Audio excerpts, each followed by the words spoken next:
Pernahkah kalian mendengar tentang sebuah desa yang menghilang tanpa jejak, seolah ditelan bumi? Desa itu bernama Surokencono, sebuah tempat terpencil yang bahkan peta sekalipun enggan mencatat keberadaannya. Konon, di balik rimbunnya hutan dan kabut tebal, desa ini menyimpan rahasia kelam yang tidak pernah boleh terungkap. Mereka yang mencoba mencari atau sekadar menyebut nama Surokencono seringkali berakhir menghilang tanpa kabar. Ada bisikan yang mengatakan penduduk desa itu tak pernah benar-benar pergi. Mereka hanya menunggu malam yang tepat untuk menjemput siapapun yang berani mencari tahu. Dan malam ini, suara itu mulai terdengar lagi. Semua berawal dari sebuah laporan aneh di kantor polisi daerah tentang sekelompok pendaki yang hilang di perbatasan hutan tua. Di dalam rekaman terakhir ponsel mereka, samar-samar terdengar suara gamelan yang mengalun pelan, diikuti bisikan asing yang menyebut nama Surokencono. Tidak ada yang tahu dari mana suara itu berasal, karena hutan di sana sudah lama dianggap mati, tidak berpenghuni, dan sunyi total. Namun ada satu hal yang membuat merinding. Rekaman itu diakhiri oleh suara tawa perempuan, pelan, lirih, dan mengerikan. Sejak saat itu, penduduk sekitar tak lagi berani mendekat ke hutan karena mereka percaya malam saat suara gamelan terdengar adalah pertanda bahwa gerbang Surokencono kembali terbuka. Dan jika sudah terbuka, sesuatu dari dalam desa akan keluar mencari pengganti. Malam itu Dimas dan 3 temannya nekat menerobos hutan terlarang, penasaran ingin membuktikan sendiri kebenaran cerita desa hilang itu.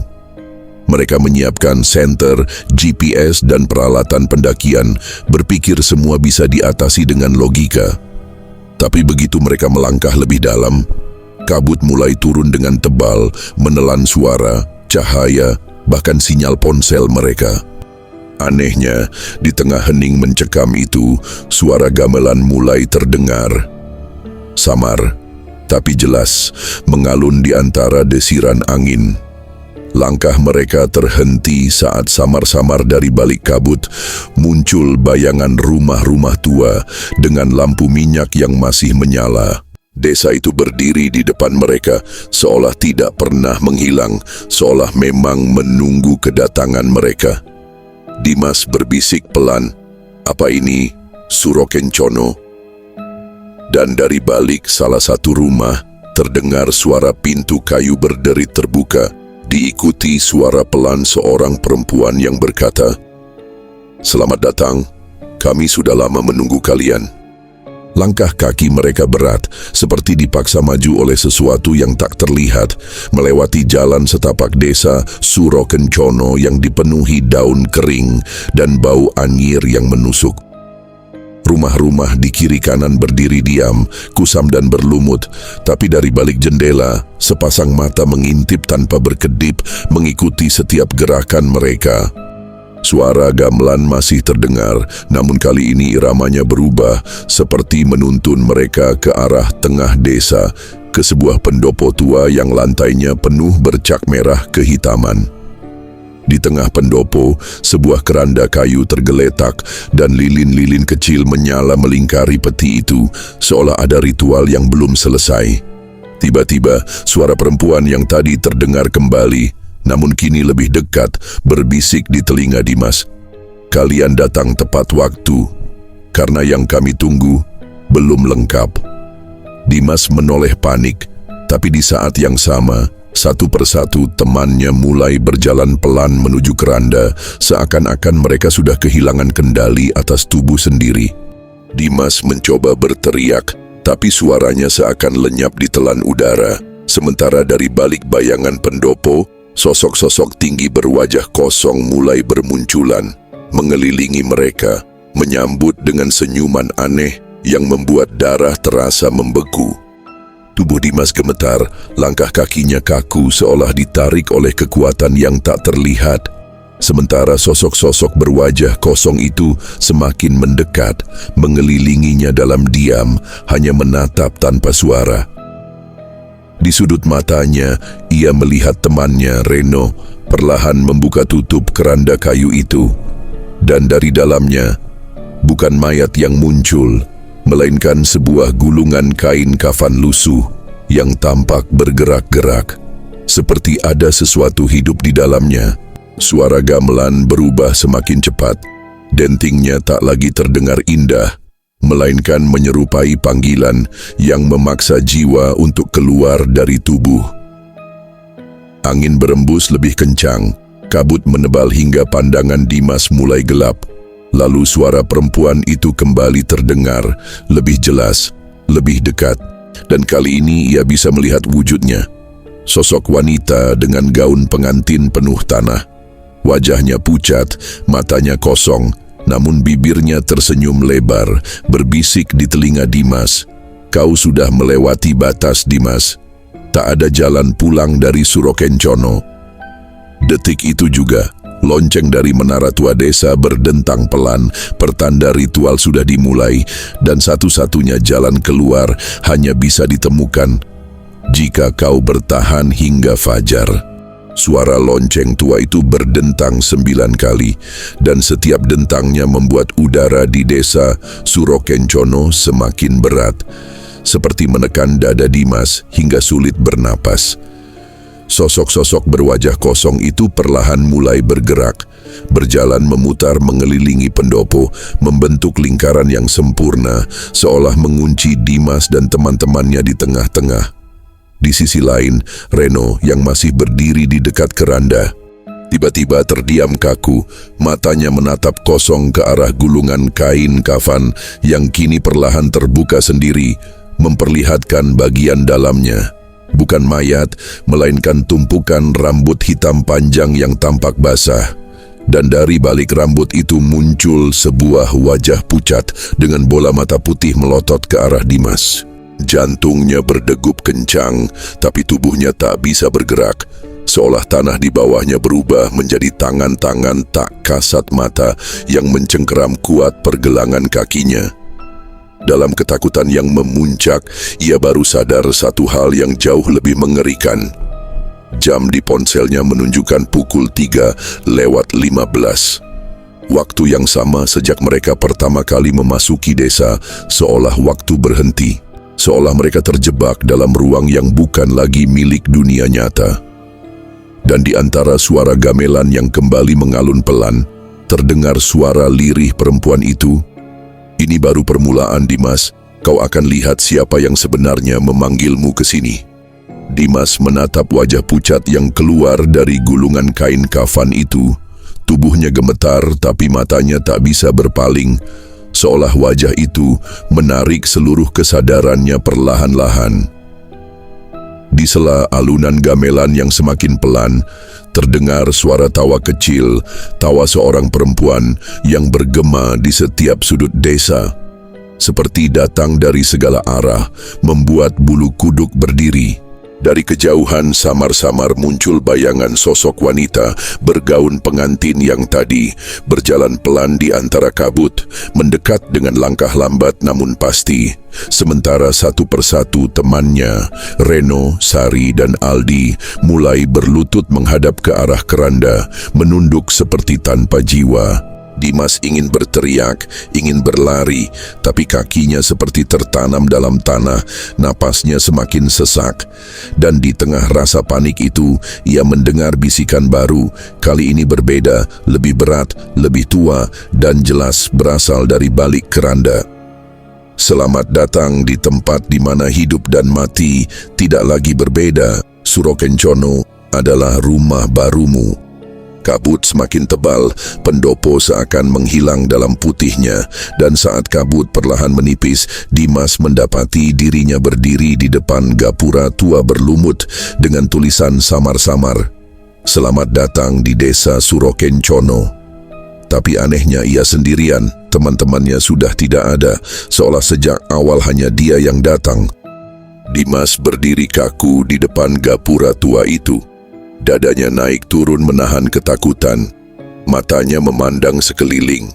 Tapi yang ia lihat hanya deretan rumah tua berjejer rapi. Seperti desa ini baru saja dihuni. padahal udara di sekitarnya mengeluarkan bau tanah basah bercampur amis yang menusuk hidung. Suara gamelan sudah hilang, digantikan oleh sunyi yang pekat, begitu hening hingga suara detak jantungnya sendiri terdengar sangat jelas. Tiba-tiba, dari arah ujung jalan desa, muncul sosok perempuan dengan gaun pengantin lusuh itu, berjalan pelan sambil membawa sebuah lentera tua yang cahayanya berwarna merah darah. Dan dari belakangnya, bayangan hitam besar tanpa bentuk mulai merayap di dinding rumah, mengikuti gerak langkahnya. "Dimas," bisik suara itu, lirih tapi menggema di dalam kepalanya. Seakan langsung menyusup ke pikirannya. Dimas mencoba mundur, tapi gapura di belakangnya sudah berubah. Bukan lagi gapura kayu tua, melainkan dinding batu tinggi tanpa celah memerangkapnya di dalam desa ini.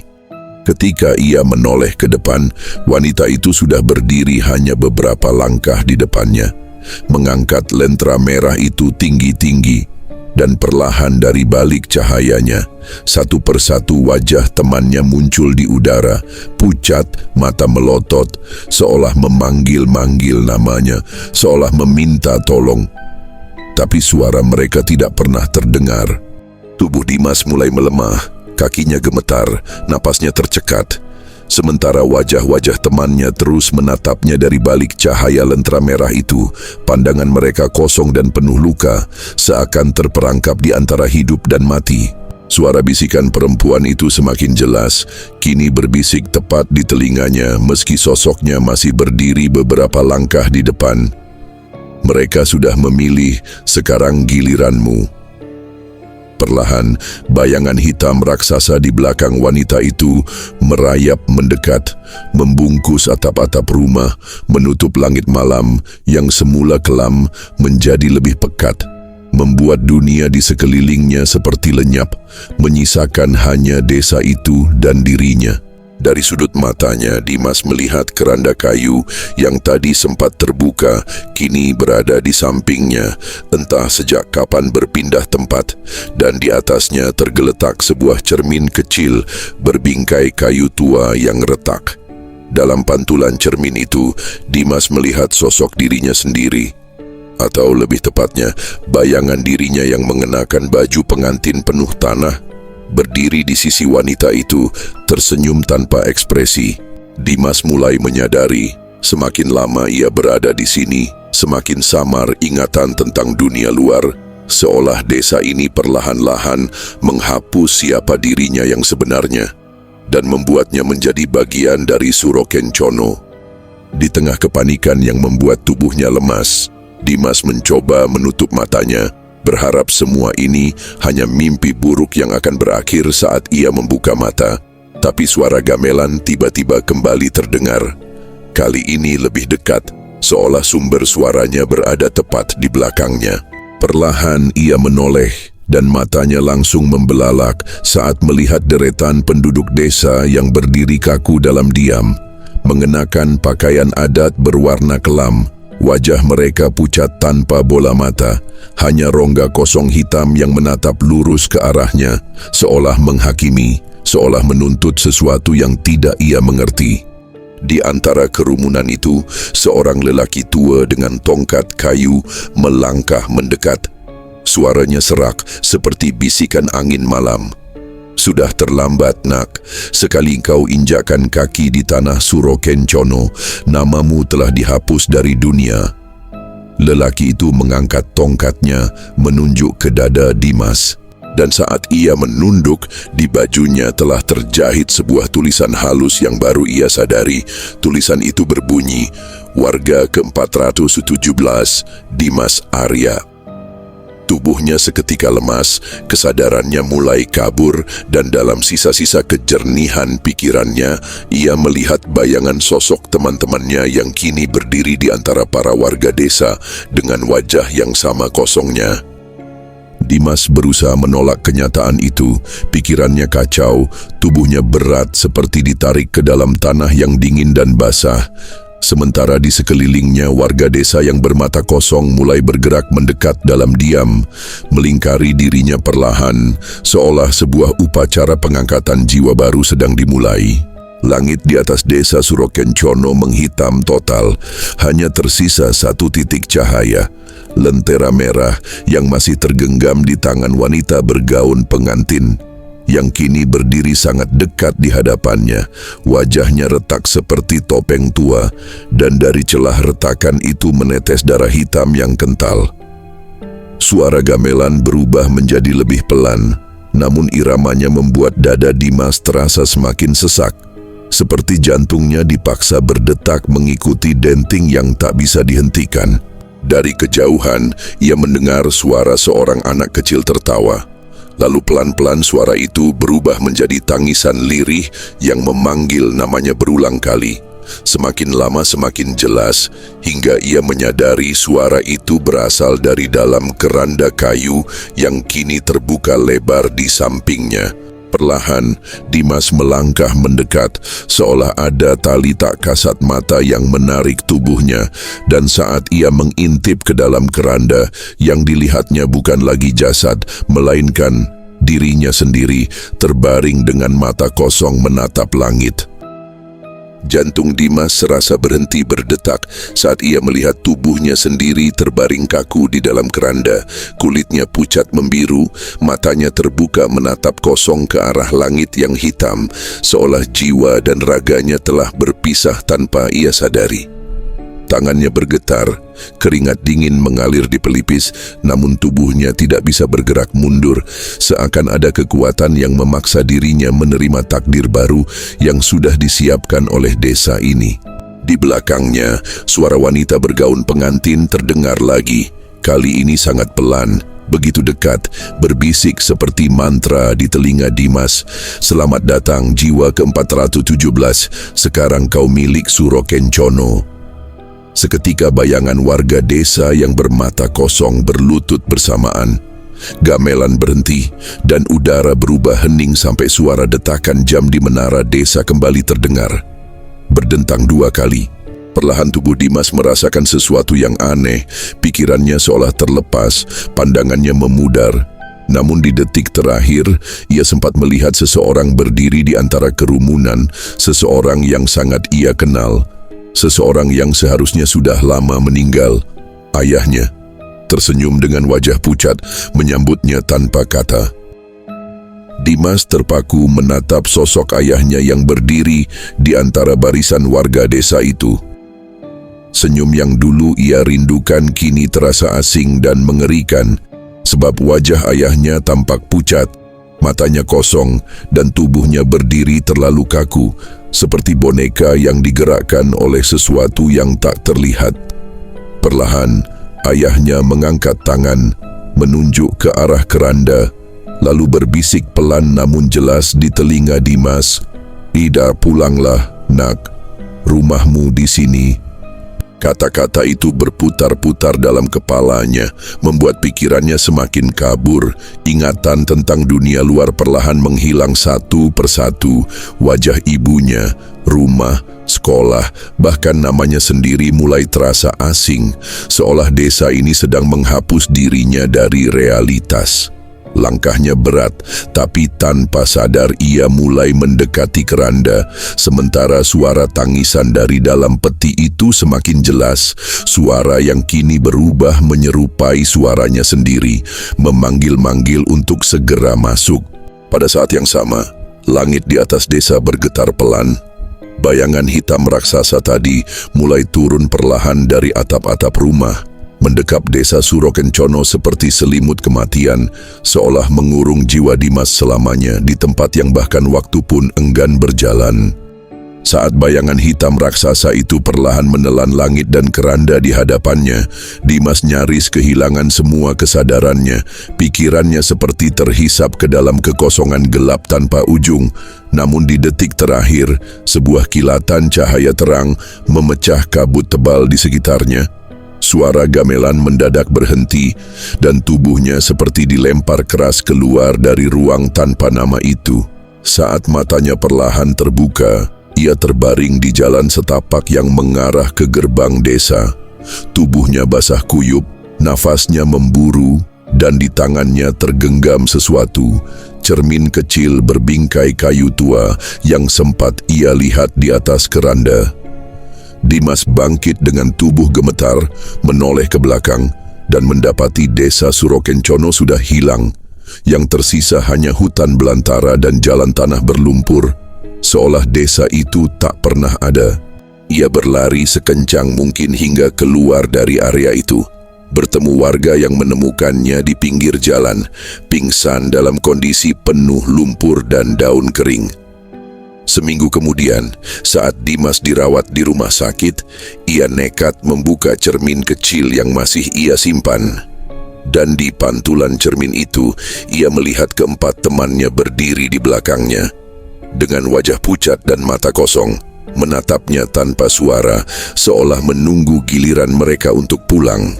Kini Dimas tahu, perjalanan ke desa Surokencono bukanlah sebuah kebetulan, melainkan undangan yang telah ditulis jauh sebelum ia menginjakkan kaki di sana. Desa itu mungkin sudah hilang dari peta, tak lagi ditemukan di dunia nyata, tapi bayangan temannya yang selalu menatapnya di balik cermin adalah tanda bahwa ia tak pernah benar-benar bisa pergi, karena sekali nama seseorang tercatat sebagai bagian dari Surokencono, tubuhnya boleh selamat, tapi jiwanya akan selamanya terikat di sana. Terima kasih sudah menonton.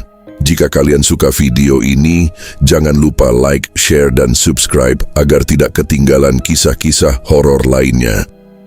Punya pengalaman mistis? Tulis di kolom komentar. Siapa tahu cerita kalian akan kita bahas di video berikutnya. Sampai jumpa.